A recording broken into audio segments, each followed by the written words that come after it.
네, 수요 예배에 오신 우리 성도님들 진심으로 환영하고 축복합니다. 딱 보이기에도 많이 떨고 있는 것처럼 보이시죠? 우리 함께 좀 옆에 있는 분들 좀 보시면서 이 엄한 분위기를 좀 녹여보고 싶습니다. 옆에 있는 분들 좀 바라보시면서 잘 오셨습니다. 이렇게 인사 한번 나누시겠습니다. 잘 오셨습니다. 네, 이 기회에 물 한 잔 먹겠습니다.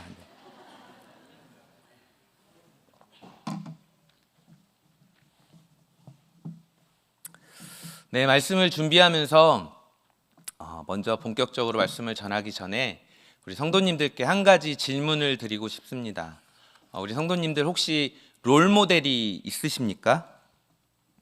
아니면 있으셨습니까? 물론 우리 그리스도인들의 모든 롤 모델은 예수 그리스도이십니다. 학창 시절 아니면 그보다 어린 시절 누구나 한 번쯤은 마음에 동경하는 대상이 있으셨을 것입니다. 각자 그 대상을 좋아하는 이유와 그 계기는 다르겠지만 여기 계신 모든 분들이 그 마음속에 그 롤모델을 갖고 있었을 것입니다. 그리고 간절히 바랬겠지요. 그 대상의 외모든 그 대상의 능력이든 무엇이 됐든 그 대상을 간절히 닮아가기를 바라셨을 것입니다. 여기에 서 있는 제가 어떻게 보이시나요? 네, 지금은 좀 멀끔해 보이고 어떻게 보면 좀 잘생긴 구석도 있는 것 같고 자세히 보아야 됩니다. 네, 어떻게 보면 굉장히 멋지게 보이기도 하는 것 같습니다. 그런데 이런 제가 학창 시절에는 지독한 외모 컴플렉스 때문에 굉장히 괴로워했다는 사실을 알고 계십니까? 믿어지지 않으시죠? 네. 저는 어릴 때 배앓이가 심했습니다. 그래서 무엇이든지 잘 먹지 못했고요. 먹어도 쉽게 탈이 나곤 했습니다. 그래서 늘 살이 찌지 않았습니다. 네. 항상 말라 있었습니다. 지금은 이제 인생에서 최고의 몸무게를 매일매일 갱신하고 있지만 어렸을 때 사진을 보면 정말 비쩍 말라 있습니다. 저는 저의 이런 모습이 정말 굉장히 싫었습니다. 앙상한 팔다리, 좁은 어깨, 작은 키, 어느 한 군데 마음에 드는 구석이 없었습니다. 그래서인지 늘 자신감이 없었고 늘 위축된 모습으로 학창 시절을 보냈던 것 같습니다. 어린 시절부터 시작된 이런 괴로움이 그 최고에 달했던 시즌은 바로 중학생 때였습니다. 모두 중학생 시절을 경험해 보셔서 알겠지만 그때는 괜히 힘들죠. 네, 그냥 힘들어요. 네, 그냥 소망이 없었습니다. 생각도 없었고요. 정말 매일매일이 우울했습니다. 그러다가 이제 고등학생이 되었는데 그곳에서 제 인생에서 좀 중요한 만남을 갖게 됩니다.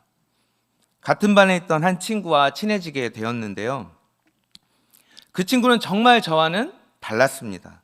키도 크고 어깨도 넓고 팔다리도 길고 탄탄했고 기타도 잘 치고 또 공부도 잘하고 거기다 친구들 사이에서 인기도 많았고 리더십까지 있는 그런 친구였습니다. 어린 마음에 그 친구가 정말 멋져 보였습니다. 그 친구가 마치 저에게는 연예인이라도 된 것처럼 정말 특별하게 느껴졌습니다. 마음속에 저도 나도 저 친구처럼 되면 좋겠다라는 생각이 들더라고요. 죄송합니다. 물 한 잔 먹고 하겠습니다.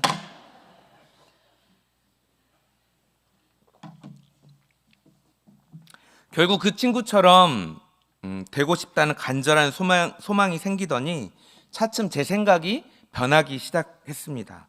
그 친구를 닮아가기 위해 좀 노력하고 있더라고요. 어떤 노력을 했냐면요, 운동을 시작했습니다. 어깨가 넓어져야 되니까. 철봉과 평행봉을 정말 고등학교 때는 죽어라고 했던 것 같습니다. 그리고 알이 딱 박힌 멋지고 탄탄한 종아리를 위해서는요, 이렇게 걸을 때 운동을 따로 하긴 힘드니까 발 뒤꿈치를 이렇게 들고 날마다 걸었던 것 같습니다. 기타도 쳐야 되니까 기타도 배우기 시작했고요. 공부는 해도 잘 안 되더라고요. 네. 그렇게 생각이 바뀌고 행동의 변화가 생기니까 저의 삶과 저의 모습이 조금씩 변하기 시작했습니다.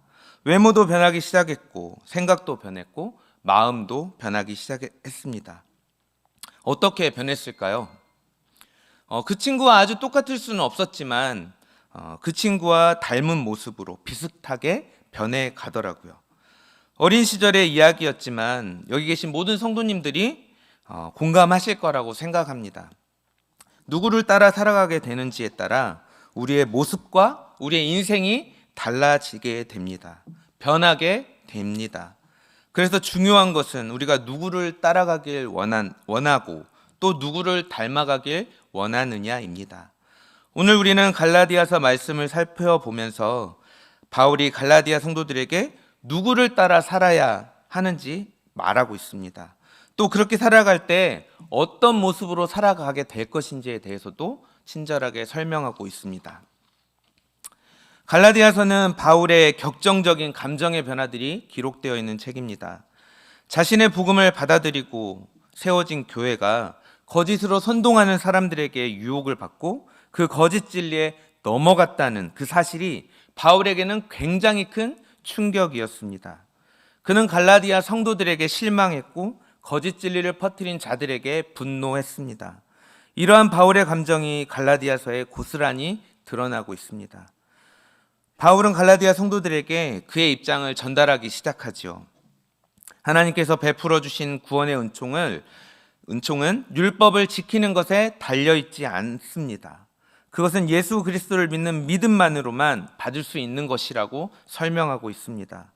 바울은 갈라디아 교회의 교인들이 은혜로 구원을 얻었고 아무런 공로 없이 그리스도인이 되었음을 상기시킵니다. 그러나 아무런 공로 없이 구원받은 것을 그 은혜를 강조하다 보니 바울은 심각한 질문에 직면하게 됩니다. 그렇다면 누가 하나님의 백성이고 그렇다면 율법의 기능은 무엇인가? 바울은 이 문제를 구약의 본문을 이용해서 풀어내고 있습니다. 자유를 얻는 것은 혈통을 따르는 것이 아니라 약속의 자녀, 곧 성령으로 거듭난 사람이 자유를 얻게 된다고 설명합니다. 여기까지가 우리가 지난 시간 갈라디아서를 살펴보며 나누었던 내용입니다. 기억하고 계시지요? 네, 감사합니다. 갈라디아 교회에서는 예수님을 믿어서 구원에 이른다는 그 복음에 살짝 다른 것을 첨가한 사람들이 문제를 일으켰습니다. 믿음으로만 구원받는 것이 아니라 율법을 지켜야만, 눈에 보이는 할례를 행해야만 구원을 완성하는 것이라는 주장이었죠. 바울이 여태 설명하고 또 설득하고 화를 냈다가 또 달랬다가 그렇게 했던 이유가 이 왜곡된 복음을 처리하기 위한 것이었습니다. 그런데 이와 함께 또 다른 문제가 갈라디아 교회에 있었습니다.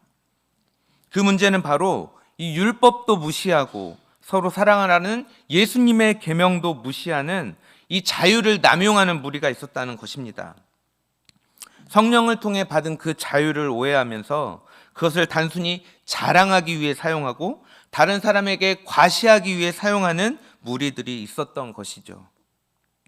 자신에게 주어진 자유를 자만으로 바꾸어서 모든 것이 가하다라는 이 구호 아래 방종에 빠졌던 자들이 있었습니다. 갈라디아 교회에서는 이렇게 서로 다른 입장에 서 있는 무리들이 나뉘어져서 분쟁하고 다툼을 벌였습니다. 바울은 이러한 교회 안의 반목이 공동체를 깨트릴까 염려하였습니다. 그래서 바울은 갈라디아 성도들에게 개인적인 책임과 공동체적인 책임에 대해서 알려주고 있습니다. 특별히 바울은 교회를 깨트릴 가장 큰 위협으로 교만과 자만을 꼽으면서 성도들에게 그것을 경계해야 한다고 강하게 말하고 있습니다. 이와 함께 바울은 갈라디아 성도들에게 그리스도 예수 안에서 여러분은 이제 새로운 관계에 접어들었다고 천명합니다.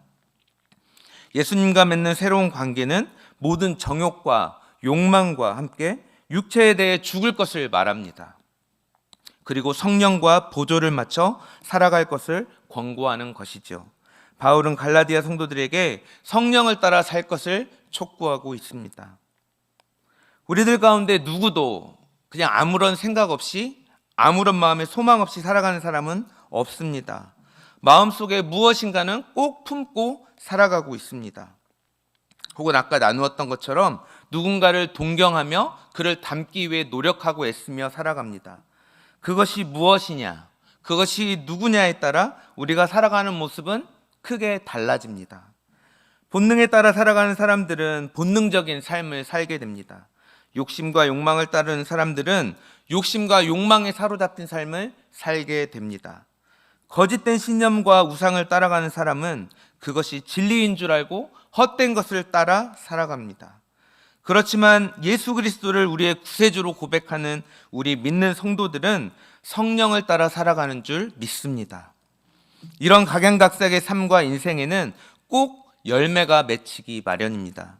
좋은 열매가 되었든지 좋지 않은 열매가 되었든지 열매는 맺힙니다. 우리는 그 열매를 보아 그 사람이 어떤 것을 따라 살았는지, 무엇을 품고 살았는지 알게 됩니다. 우리 마음의 중심이, 그 중심에 무엇이 있었는지 드러나게 된다는 말입니다. 그렇다면 성령을 따라 살아간다는 것은 무엇일까요? 나의 생각, 의지와는 전혀 관계없이 무엇인가 신비한 힘에 이끌려서 살아가는 것을 말하는 것일까요? 아닙니다. 가만히 앉아 있으면 성령께서 저절로 무엇인가 다 이루어 주시고 우리는 아무것도 안 하고 그저 기다리기만 하면 되는 것일까요? 이것도 아닙니다. 때와 장소, 방법, 인간적인 모든 관계는 무시하고 맹목적인 믿음을 가지고 살아가는 것이 성령을 따라 살아가는 것일까요? 이것 또한 아닙니다. 성령을 따라 살아간다는 것은 오늘 말씀에 따르면 사랑을 기반으로 예수님 안에서 삶의 방향을 설정하는 것입니다.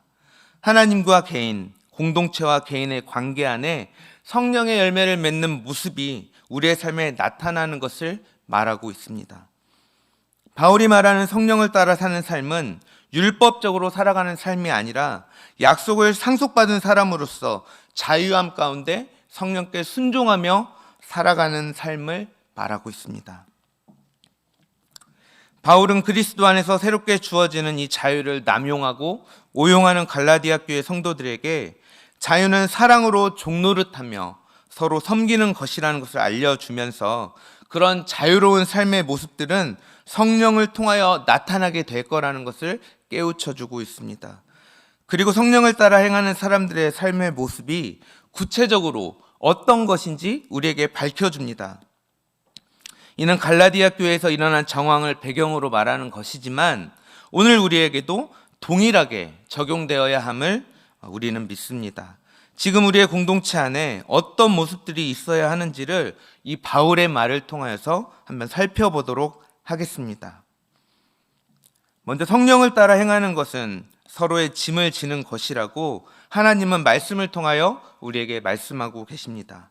여기 우리에게 주시는 하나님의 말씀이 있습니다. 우리 함께 오늘 읽었던 말씀 가운데 2절을 함께 읽어보도록 하겠습니다. 너희가 아멘. 바울은 우리에게 무엇이라고 말하고 있습니까? 바울은 우리에게 서로의 짐을 지라고 말씀합니다. 이 말씀이 나오기 전에 1절에 보면 교회 안에 잘못을 저지른 사람을 대하는 방법에 대하여 말하고 있는 걸 봅니다. 갈라디아 교회 안에 문제를 일으키는 성도가 있었다고 말씀드렸습니다.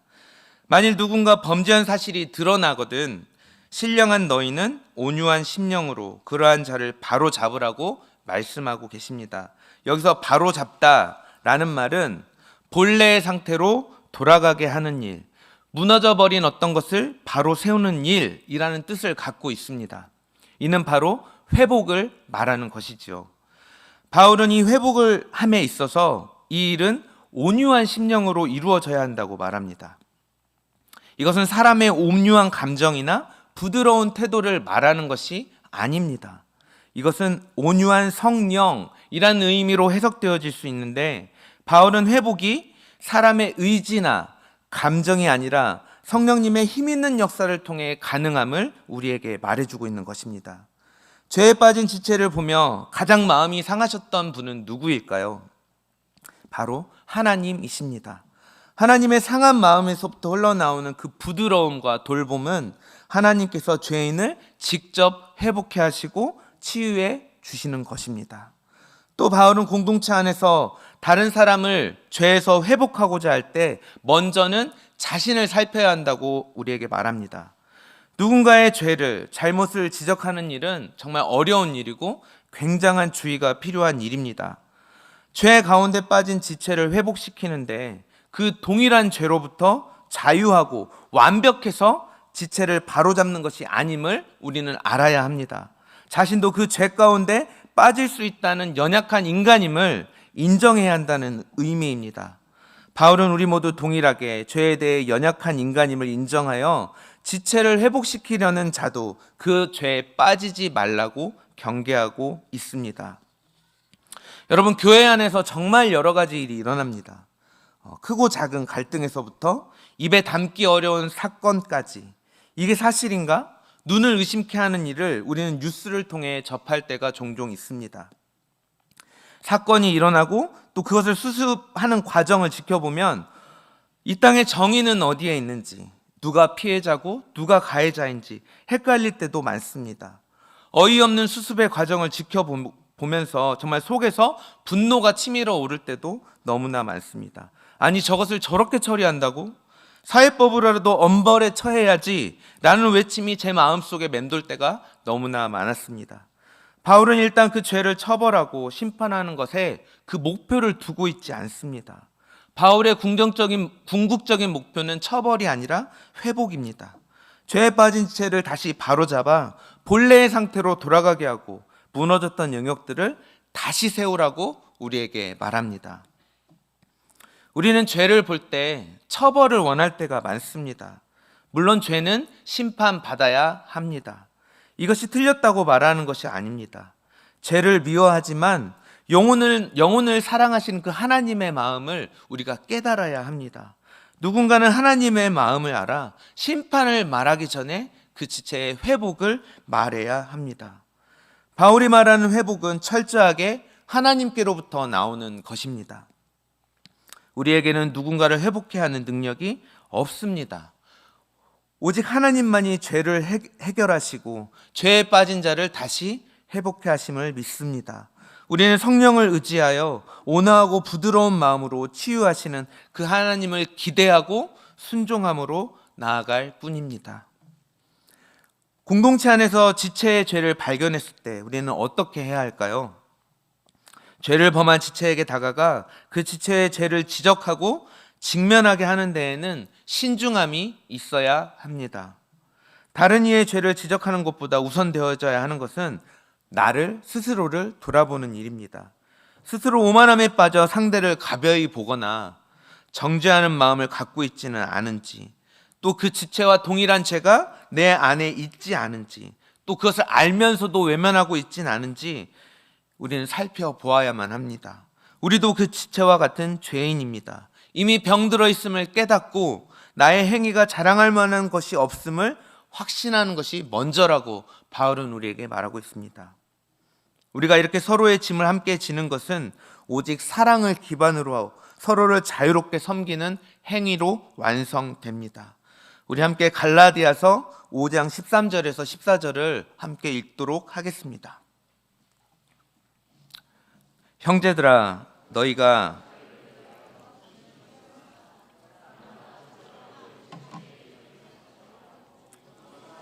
서로 종노릇하라. 온 율법은 내 이웃 사랑하기를 내 자신같이 하라 하신 한 말씀에서 이루어졌나니. 여기까지 읽겠습니다. 서로 짐을 지는 이 섬기는 행위를 통해서 우리는 사랑의 법에 완벽하게 복종하게 됩니다. 이는 또한 자연스럽게 지체를 회복시키는 일로 이어지게 됩니다. 이렇게 여러분이 서로의 짐을 나눌 때 우리는 율법과는 다른 예수 그리스도의 법을 성취하게 될 것입니다. 사람을 회복시킨다는 것은 우리에게 굉장히 낯선 것입니다. 특히 현대인에게는 말입니다. 세상은 우리에게 네가 하고 싶은 대로 하고 살아라. 다른 사람의 일에 절대 간섭하지 말아라. 우리에게 간섭하는 사람들이 있다면 될 수 있으면 그들을 상대하지 말라고 말합니다. 바울은 서로를 책임지는 것이 서로의 짐을 지는 것이라고 말하고 있습니다. 실패의 아픔을 함께 나누고 죄를 고백하고 회복되는 과정에서 서로에게 책임감을 느끼고 함께 그 죄책을 나누는 것을 말하고 있습니다. 우리는 공동체의 상황에 깊이 있게 책임감을 느껴야 합니다. 그리고 그 책임을 나누어져야 합니다. 바울은 이러한 관계를 그리스도의 몸으로 표현합니다. 우리 함께 고린도전서 12장 25절에서 26절을 함께 읽도록 하겠습니다. 몸 가운데서 분쟁이 없고 오직 여러 지체가 서로 같이 돌보게 하셨느니라. 만일 한 지체가 고통을 받으면 모든 지체가 함께 고통을 받고 한 지체가 영광을 얻으면 모든 지체가 함께 즐거워하느니라. 아멘. 이것이 성령을 따라 행하는 것의 실제적인 모습입니다. 서로가 서로를 돌보는 일입니다. 고통당하는 지체가 있다면 그 고통당하는 지체의 고통이 나의 고통이 되는 것입니다. 또한 한 지체가 영광을 얻게 되면 그 영광을 나의 영광으로 여기고 내 일처럼 기뻐하는 그것을 말하는 것이죠. 사랑하는 성도님들, 우리 더운 우리 공동체 안에도 이런 성령을 따라 살아가는 서로의 짐을 지는 귀한 일들이 풍성하게 일어나길 소망합니다.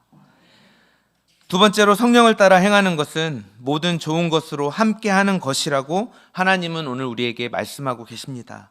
여기 우리에게 주시는 하나님의 말씀이 있습니다. 우리 함께 6절의 말씀을 읽도록 하겠습니다. 가르침을 받는 자는 말씀을 가르치는 자와 모든 좋은 것을 함께하라. 아멘. 6절의 이 말씀은 다소 맥락에서 벗어나는 듯한 인상을 줍니다.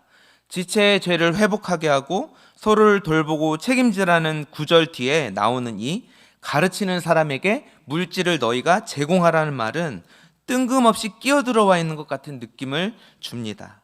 다른 서신에서 바울은 이 문제에 대해 자신의 견해를 나타냅니다. 하지만 본문 6절에 나오는 말은 평소에 바울이 하던 주장과도 다소 차이가 있습니다. 다른 서신서에서는 바울이 말씀을 전하는 그 복음 사역자들이 생활비를 요구할 권리가 있다라고 말하고 있습니다. 하지만 이 9절에서는 가르침을 받는 자들이 자신을 가르쳐주는 그 선생님에게 물질을 공급해 주라고 말하고 있습니다. 차이가 조금 있죠. 바울은 말씀 사역자들이 생활비를 받을 권리를 이야기하지만 정작 자신은 그 권리를 행사하지 않습니다. 복음을 전하는 데 있어서 그 일이 방해가 된다 하여 오히려 그런 권리와 기회들을 포기하고 있는 모습을 보여줍니다. 그러면서 갈라디아 성도들에게는 그들을 가르치는 자들과 모든 좋은 것을 함께 나누라고 명령하고 있습니다.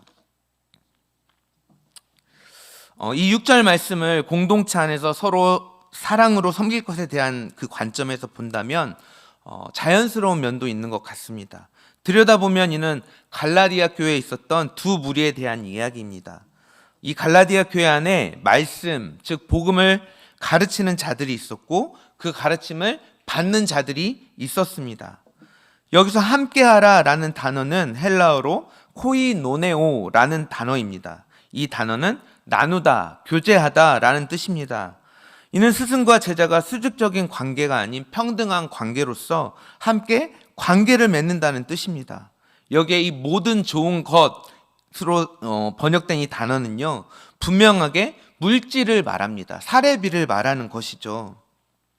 그리스도인으로서 말씀을 가르치는 교사의 사례를 그 일에 대한 합당한 임금으로 여기지 않고 그것보다는 서로 섬기는 교제의 의미로 여겼다는 것을 우리는 알 수 있습니다. 말씀을 가르치는 자나 듣는 자나 성령으로 행하는 사랑을 기반으로 한 그 교제 안에서 그 모든 활동이 이루어진 것을 우리는 알 수 있습니다. 안타깝게도 요즘 교회는 이런 진정한 가르침과 나눔, 서로를 책임지는 배려가 많이 사라진 것 같습니다. 많은 사람들이 이 교회를 쇼핑센터처럼 여기는 것 같습니다.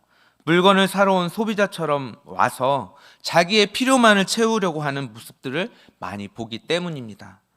바울이 갈라디아 교회에 말했던 것처럼 말씀을 가르치고 듣는 것, 복음을 전수하는 이 일은 굉장히 아름답고 귀한 일입니다.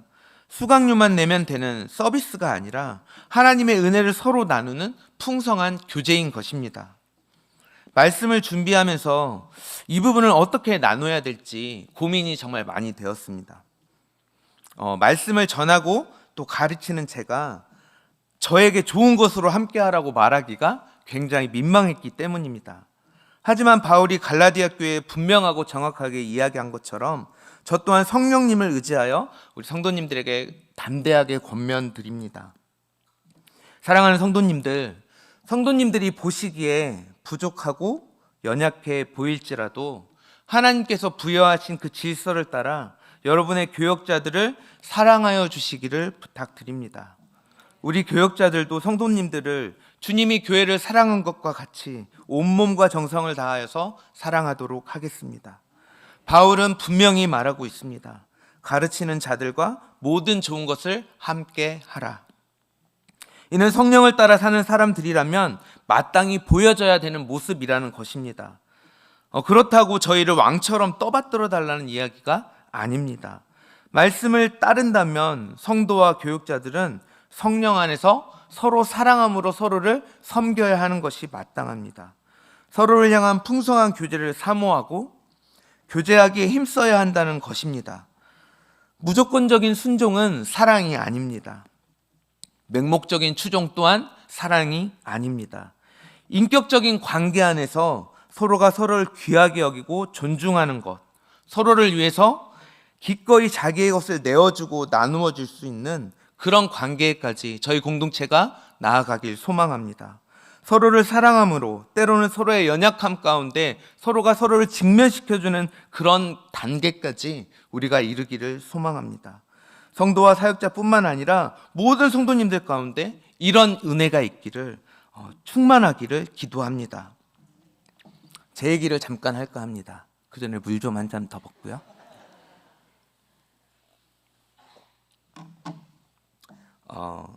제가 이렇게 사역하기 전에요, 교회에서 사역하기 전에 한 선교단체에서 풀타임 사역자로 사역을 했었습니다. 처음 이 단체를 만났던 것은 2005년이었던 것 같아요. 그때 화요일에 매주 예배 모임이 있었는데 그 예배 모임을 통해서 이 단체를 알게 되었고 또 단체에서 섬기시는 간사님들을 알게 되었습니다. 매주 드려지는 예배가 너무나 좋았습니다. 이 예배를 통해 하나님을 만나고 하나님을 어떻게 예배해야 되는지 또 알아가고 또 삶으로 예배하는 것이 무엇인지 맛을 보기 시작했기 때문입니다. 어찌나 이 예배가 저에게 달콤하고 좋던지요. 정말 1년에 한 번도 빠지지 않고 명절이 끼어도 그 명절에 가족을 버리고 이렇게 갈 정도로 너무나 사모하고 좋아했습니다. 그런데 여기서 사역하시는 간사님들도 너무너무 좋은 거예요. 이분들의 환한 미소와 친절한 성품들이 정말 천사를 만난 것 같은 그런 느낌이었습니다. 이 간사님들과 교제하는 것이 너무나 즐겁고 행복했는데 하루는 정말 충격적인 소식을 들었습니다. 이 단체에서 이 간사님들이 풀타임으로 주 5일을 출근해서 근무하는데 월급을 안 준다는 것입니다. 그때 발을 빼고 도망갔어야 했는데, 그런데 그 모습마저도 너무나 멋지게 느껴지는 것입니다. 정말 그때는 제가 사랑에 눈이 멀었던 것 같습니다. 진짜 사랑했던 거죠. 돈이 없어도 어찌나 당당하고 멋있던지 뭔가 그 비밀을 알고 싶은 마음이 강하게 들었습니다. 혹시 여기 계신 분들 가운데 선교단체를 향해서 이런 마음의 충동이 일어나거든 다시 한번 잘 생각해 보셔야 합니다. 어찌됐든 저도 이 단체의 일원이 되고 싶었습니다. 어떻게 하면 여기서 사역을 할 수 있을까 알아봤더니 훈련을 받으라고 하더라고요. 그것도 뭐 1주짜리 2주짜리가 아니라 6개월짜리 합숙하면서 충격이었습니다. 6개월을? 3개월은 강의, 또 3개월은 타국에 나서 전도여행. 근데 그것도 회비가 500여만 원 정도 되었습니다. 또 충격을 받았습니다. 이때 그만뒀어야 되는데. 어찌해서 이 훈련도 마치고 저도 전주에 있는 그 지부에서 풀타임 사역자로 함께하게 되었습니다. 그 속에 들어가 보니 더 충격인 것입니다. 간사님들의 삶을 보니 버스비가 없어서 걸어 다니더라고요. 전북대에서 막 효자동까지 걸어 다니고. 이 생활비는 단체에서 주는 게 아니고 개인 후원에 의해서 이제 의지해서 살아가는데 보통 대부분 그때 젊은 시절에 대학생 간사들, 20대 간사들 보니까요. 생활비로 많으면 5만 원. 한 달 생활비입니다. 일주일 아닙니다. 적게 후원받는 분이 3만 원. 근데 더 충격적이고 웃긴 거는 이 5만 원 받는 간사님이 3만 원 받는 간사님에게 자신의 일부를 이렇게 흘려보내주더라고요. 네. 그것도 플로잉이라는 멋진 영어 용어를 써가면서 흘려보낸다는 막 그렇게 주님의 마음을 흘려보내는 것을 보았습니다. 충격적이었어요. 근데 또 정말 멋있더라고요, 그 모습이. 저도 이제 이 간사로 살아가는데 얼마나 사정이 나았겠습니까? 그런데 그때 저는 이제 악기를 가르치고 레슨비를 받는 그런 게 있었는데요. 이 모습을 보면서 또 이 말씀과 좀 연결지어서 제가 결심을 했습니다. 레슨비로 들어오는 이 재정의 일부를 우리 지부 그리고 우리 사역의 간사님들을 위해 써야겠다라는 결심이 섰습니다. 레슨비가 들어와서 비싼 것은 아니었지만 함께 맛있는 식사를 하고 또 함께 시간을 보내고 서로의 필요를 돌아보고 나아가 그 필요를 채워주는 풍성한 교제를 했던 기억이 아직도 많이 납니다. 지금 생각해 보면 얼마나 짠한지 모릅니다. 그런데 그때는 진심이었습니다. 주님을 위해 자신의 젊음과 인생을 드린 그 귀한 동료 간사님들을 보면서 얼마나 마음이 뜨거워지고 또 멋지고 사랑스럽던지요. 할 수만 있다면 얼마 안 됐지만 저의 가진 모든 것을 함께 나누고 싶은 마음도 있었습니다. 이 또한 성령께서 주시는 마음이라는 것을 저는 확신합니다. 사랑하는 마음이 없었다면 절대로 그렇게 하지 않았을 것입니다. 또 그렇게 나눌 때 서로의 관계와 주 안에서의 교제가 얼마나 더 깊고 풍성하던지요. 우리 더운누리 공동체 안에도 이런 사랑의 교제가 있기를 소망합니다. 서로를 극진히 사랑하고 보살펴주는 그런 관계. 우리 교역자와 성도님들, 또 뿐만 아니라 성도님들과 성도님들 사이에서도 이런 겸손하고 뜨거운 사랑의 그런 관계가 많이 일어났으면 좋겠습니다. 사랑함으로 모든 좋은 것을 함께 한다는 것의 의미를 저는 조금은 알 수 있었습니다. 우리 성도님들도 이 귀한 은혜를 누리시기를 간절히 기도합니다. 세 번째, 성령을 따라 행하는 것은 낙심하지 않고 선을 행하는 것이라고 우리에게 말씀하십니다. 여기 우리에게 주시는 하나님의 말씀이 있습니다. 함께 9절과 10절을 읽도록 하겠습니다. 우리가 선을 행하되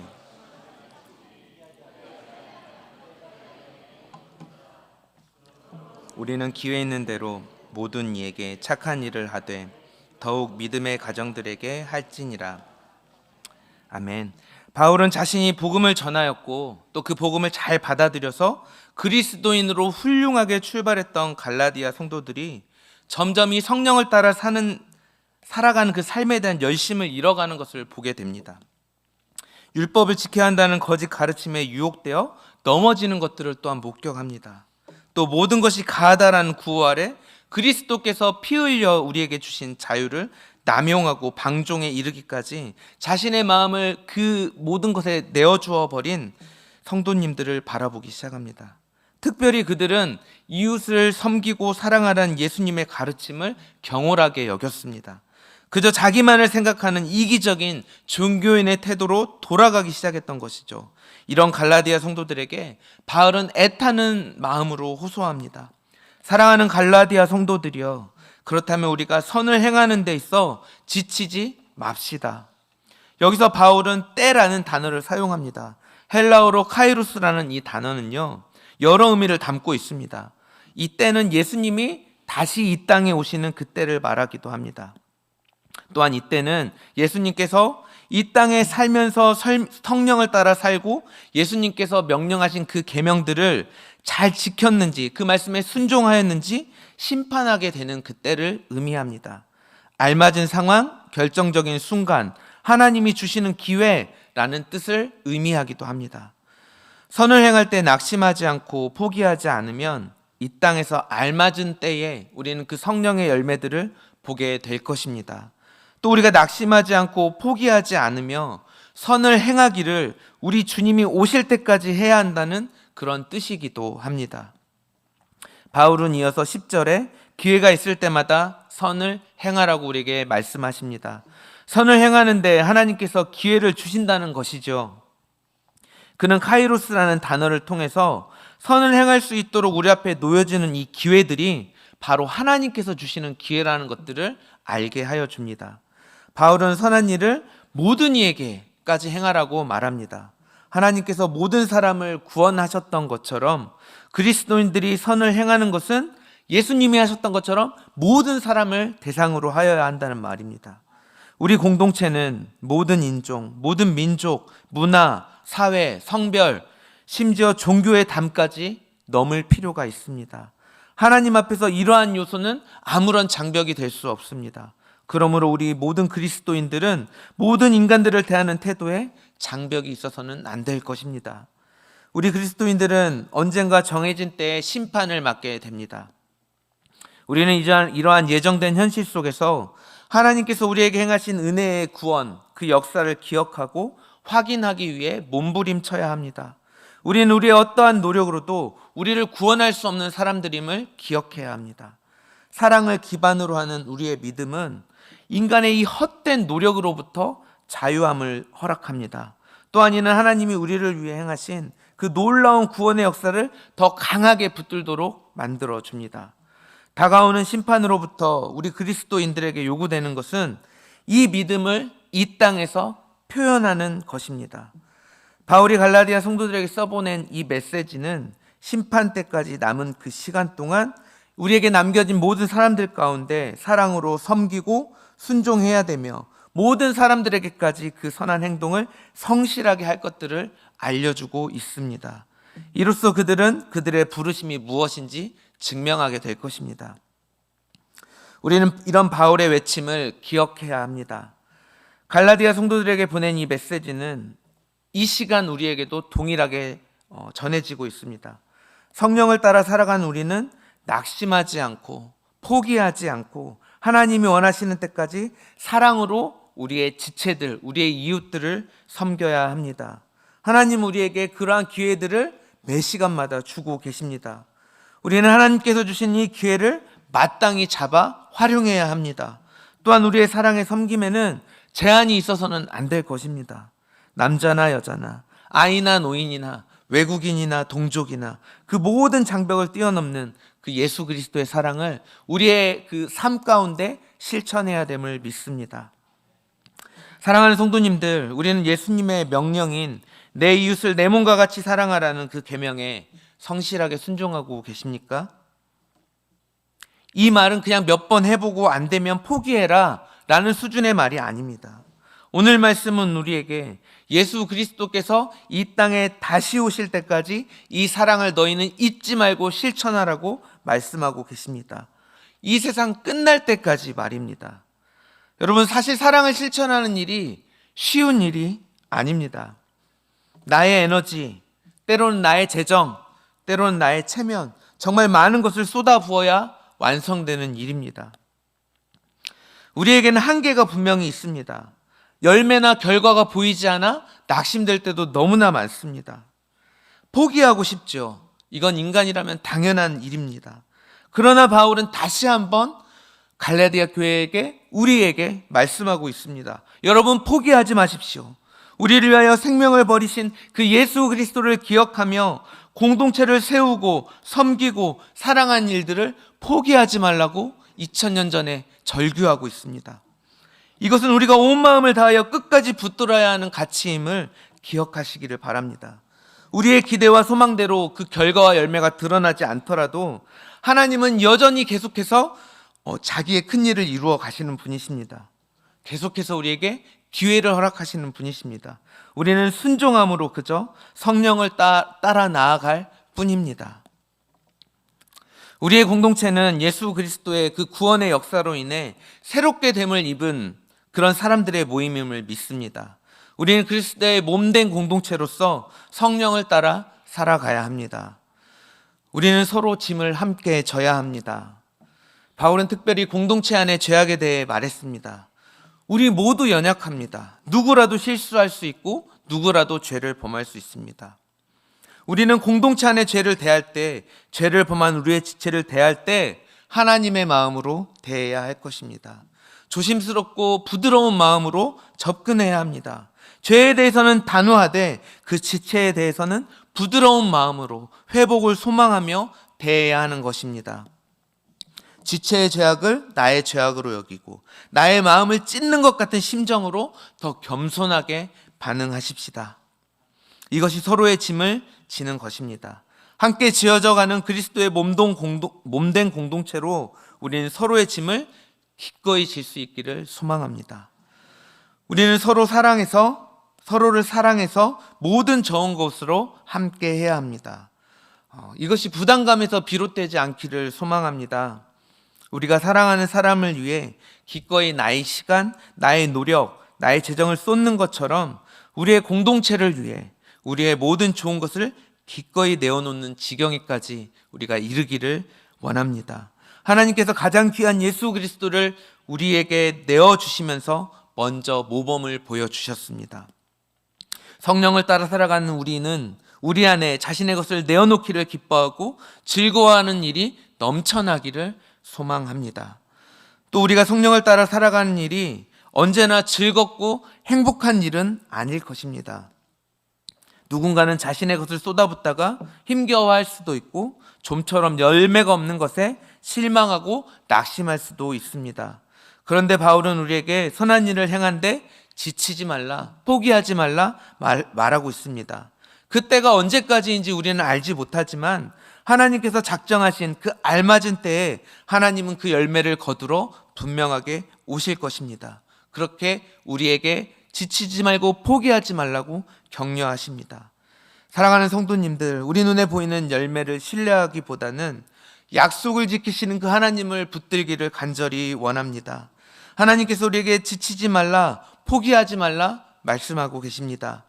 하나님을 신뢰함으로 보이지 않아도 열매가 없어도 끝까지 성령을 따라 살아가는 이 삶을 놓지 않으시기를 간절히 원합니다. 우리가 성령을 따라 살아갈 때 이와 같은 일들이 우리 안에 풍성하게 일어날 것입니다. 하늘 가족으로 부름받아 함께 성령을 따라가겠다고 결정하고 그 길을 함께 가는 이 교회 안에, 이 공동체 안에 하나님께서 넘치게 일하실 것들을 기대합니다. 기도하겠습니다.